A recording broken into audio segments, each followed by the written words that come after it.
The Giver, Chapter 3. Jonas watched as his father poured a fresh cup of coffee. He waited.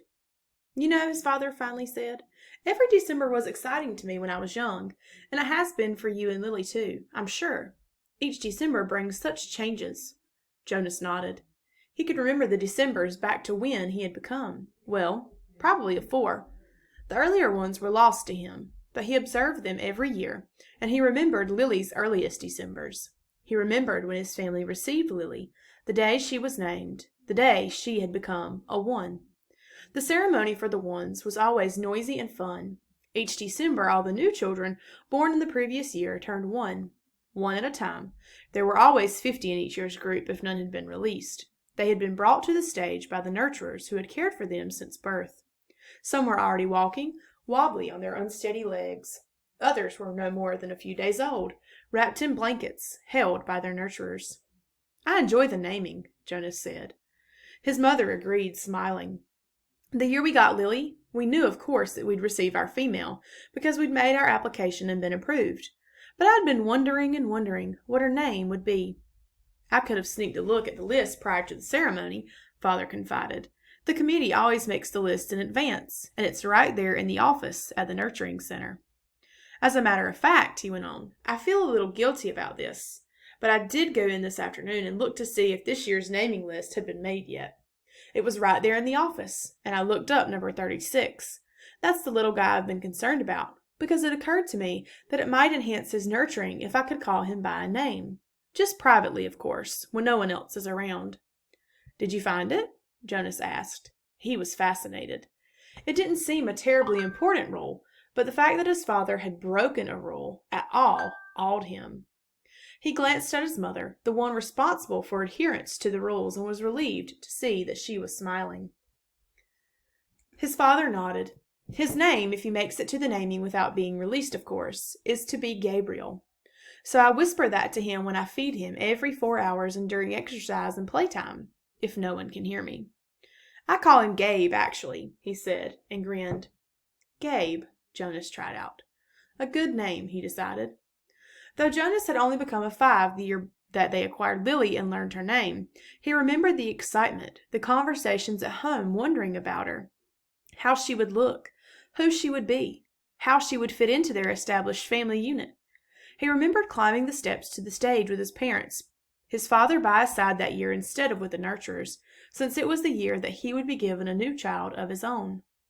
He remembered his mother taking the new child, his sister, into her arms while the document was read to the assembled family units. New child 23, the namer had read. Lily. He remembered his father's look of delight, and that his father had whispered, "She's one of my favorites. I was hoping for her to be the one." The crowd had clapped, and Jonas had grinned. He liked his sister's name. Lily, barely awake, had waved her small fist. Then they had stepped down to make room for the next family unit. "When I was in 11, his father said now, "as you are, Jonas, I was very impatient waiting for the ceremony of 12. It's a long 2 days.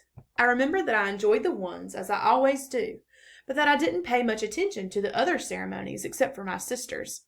She became a 9 that year and got her bicycle.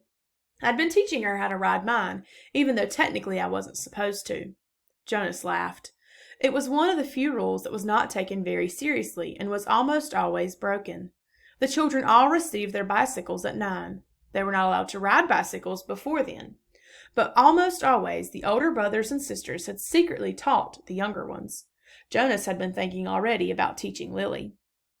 There was talk about changing the rule and giving the bicycles at an earlier age. A committee was studying the idea. When something went to a committee for study, the people always joked about it. They said that the committee members would become elders by the time the rule change was made. Rules were very hard to change. Sometimes, if it was a very important rule, unlike the one governing the age for bicycles, it would have to go eventually to the receiver for a decision. The receiver was the most important elder. Jonas had never even seen him that he knew of. Someone in a position of such importance lived and worked alone, but the committee would never bother the receiver with a question about bicycles. They would simply fret and argue about it themselves for years, until the citizens forgot that it had ever gone to them for study. His father continued, "So I watched and cheered when my sister Katia became a 9 and removed her hair ribbons and got her bicycle, Father went on. Then I didn't pay much attention to the 10s and 11s, and finally, at the end of the second day, which seemed to go on forever, it was my turn. The ceremony of 12. Jonas shivered. He pictured his father, who must have been a shy and quiet boy, for he was a shy and quiet man, seated with his group, waiting to be called to the stage. The ceremony of 12 was the last of the ceremonies, the most important. I remember how proud my parents looked, and my sister too, even though she wanted to be out riding the bicycle publicly. She stopped fidgeting and was very still and attentive when my turn came. But to be honest, Jonas, his father said, for me, there was not the element of suspense that there is with your ceremony, because I was already fairly certain of what my assignment was to be. Jonas was surprised. There was no way really to know in advance. It was a secret selection made by the leaders of the community, the committee of elders, who took the responsibility so seriously that there were never even any jokes made about assignments. His mother seemed surprised too. How could you have known? She asked. His father smiled his gentle smile. Well, it was clear to me, and my parents later confessed that it had been obvious to them too, what my aptitude was. I had always loved the new children more than anything. When my friends in my age group were holding bicycle races, or building toy vehicles or bridges with their construction sets, or all the things I do with my friends, Jonas pointed out, and his mother nodded in agreement. I always participated, of course, because as children we must experience all of those things. And I studied hard in school, as you do, Jonas. But again and again during free time, I found myself drawn to the new children. I spent almost all of my volunteer hours helping in the nurturing center. Of course, the elders knew that from their observation. Jonas nodded. During the past year, he had been aware of the increasing level of observation. In school, at recreation time, and during volunteer hours, he had noticed the elders watching him and the other 11s. He had seen them taking notes. He knew, too, that the elders were meeting for long hours with all of the instructors that he and the other 11s had had during their years of school. So I expected it, and I was pleased and not at all surprised when my assignment was announced as nurturer, Father explained. Did everyone applaud even though they weren't surprised? Jonas asked. Oh, of course. They were happy for me that my assignment was what I wanted most. I felt very fortunate, his father smiled. Were any of the 11s disappointed your year? Jonas asked. Unlike his father, he had no idea what his assignment would be, but he knew that some would disappoint him. Though he respected his father's work, nurturer would not be his wish, and he didn't envy laborers at all. His father thought, No, I don't think so. Of course, the elders are so careful in their observations and selections. I think it's probably the most important job in our community, his mother commented. My friend Yoshiko was surprised by her selection as doctor, Father said, but she was thrilled. And let's see, there was Andre. I remember that when we were boys, he never wanted to do physical things. He spent all the recreation time he could with his construction set, and his volunteer hours were always on building sites. The elders knew that, of course. Andre was given the assignment of engineer, and he was delighted. Andre later designed the bridge that crosses the river to the west of town, Jonas's mother said. It wasn't there when we were children. There are very rarely disappointments, Jonas. I don't think you need to worry about that, his father reassured him. And if there are, you know there's an appeal process. But they all laughed at that. An appeal went to a committee for study. I wonder a little about Asher's assignment, Jonas confessed. Asher's such fun.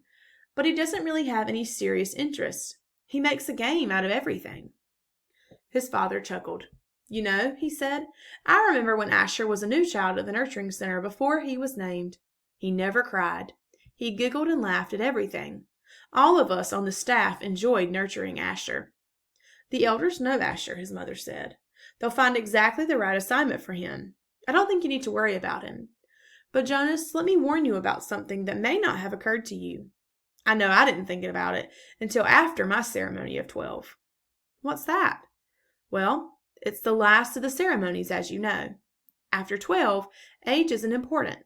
Most of us even lose track of how old we are as time passes, though the information is in the Hall of Open Records, and we could go and look it up if we wanted to. What's important is the preparation for adult life and the training you'll receive in your assignment. I know that, Jonas said. Everyone knows that. But it means, his mother went on, that you'll move into a new group and each of your friends will. You'll no longer be spending your time with your group of 11s. After the ceremony of 12, you'll be with your assignment group with those in training. No volunteer hours, no more recreation hours. So your friends will no longer be as close. Jonas shook his head. Asher and I will always be friends, he said firmly. And there will still be school. That's true, his father agreed. But what your mother said is true as well. There will be changes. Good changes, though, his mother pointed out. After my ceremony of 12, I missed my childhood recreation. But when I entered my training for law and justice, I found myself with people who shared my interests. I made friends on a new level, friends of all ages. Did you still play at all after 12? Jonas asked. Occasionally, his mother replied, but it didn't seem as important to me. I did, his father said, laughing. I still do. Every day at the nurturing center, I play bounce on the knee and peekaboo and hug the teddy. He reached over and stroked Jonas's neatly trimmed hair. Fun doesn't end when you become 12. Lily appeared wearing her night clothes in the doorway. She gave an important sigh. This is certainly a very long private conversation, she said, and there are certain people waiting for their comfort object. Lily, her mother said fondly, you're very close to being an 8, and when you're an 8, your comfort object will be taken away. It will be recycled to the younger children. You should be starting to go off to sleep without it. But her father had already gone to the shelf and taken down the stuffed elephant, which was kept there. Many of the comfort objects, like Lily's, were soft, stuffed, imaginary creatures. Jonas's had been called a bear. Here you are, Lily Billy, he said. I'll come help you remove your hair ribbons. Jonas and his mother rolled their eyes, yet they watched affectionately as Lily and her father headed to her sleeping room with the stuffed elephant that had been given to her as a comfort object when she was born. His mother moved to her big desk and opened her briefcase. Her work never seemed to end, even when she was at home in the evening. Jonas went to his own desk and began to sort through his school papers for the evening's assignment. But his mind was still on December and the coming ceremony. Though he had been reassured by the talk with his parents, he hadn't the slightest idea what assignment the elders would be selecting for his future, or how he might feel about it when the day came.